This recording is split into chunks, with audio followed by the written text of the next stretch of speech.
काल आपण ऐकलं असेल मुख्यमंत्री महोदयांनी त्याचा खुलासा केला आणि तुम्ही बघितलं असेल की ज्या दिवशी पवारसाहेबांनी मुलाखत दिली त्यामध्ये पवारसाहेब म्हणाले की भाजपबरोबर जाण्याचा प्रश्नच येत नाही आणि म्हणून मुख्यमंत्री महोदय त्याला जोडून असं म्हणाले मग दादा एनडीमध्ये आम्हाला सोडून जाणार होते काय, ते सत्तेतनं बाहेर पडणार होते काय.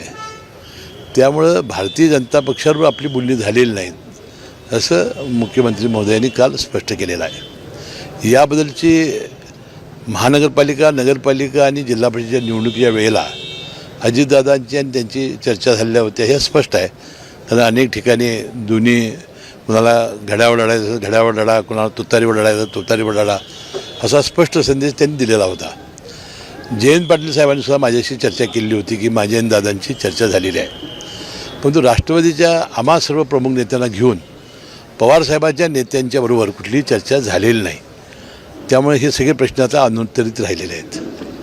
कदाचित जिल्हा परिषद झाल्यानंतर त्यांच्या मनात असेल करायचं, आता त्याला काय आपण नाही म्हणू शकत नाही. परंतु अशी चर्चा राष्ट्रवादी काँग्रेसच्या आमच्या नेतेमंडळींना घेऊन आणि पवारसाहेबांच्या नेतेमंडळाला घेऊन अशी कधी झालेली नाही हे खरं आहे.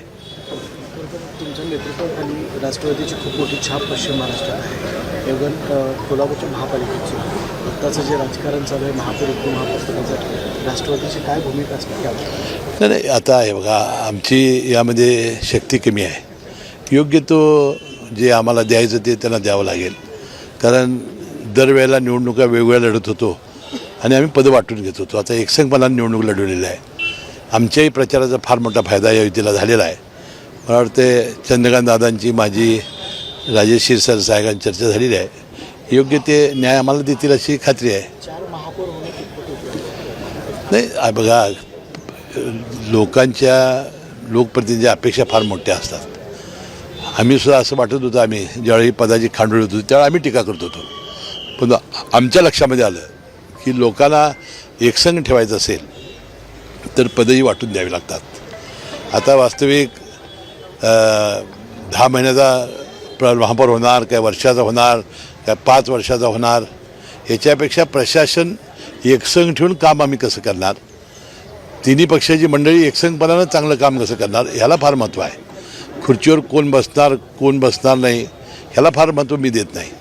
पण ते विकासाची दृष्टी ठेवून आजच वर्तमानपत्रामध्ये आमचे नेते अजितदादा पवारांनी जे कोल्हापूरसाठी केलेलं आहे ह्याचं फार मोठी यादी आलेली आहे.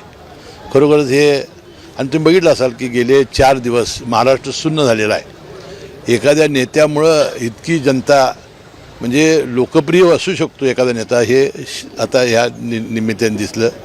पूर्णपणे राज्य हे शून्य झालं. प्रत्येक घरातला एखादा व्यक्ती गेल्यासारखं प्रत्येकाला वाटतं आहे आणि हेच आता आपण सावरणं हे महत्त्वाचं आहे. पक्ष शेवटी जीवनाची राहटघाट जात असते पुढं.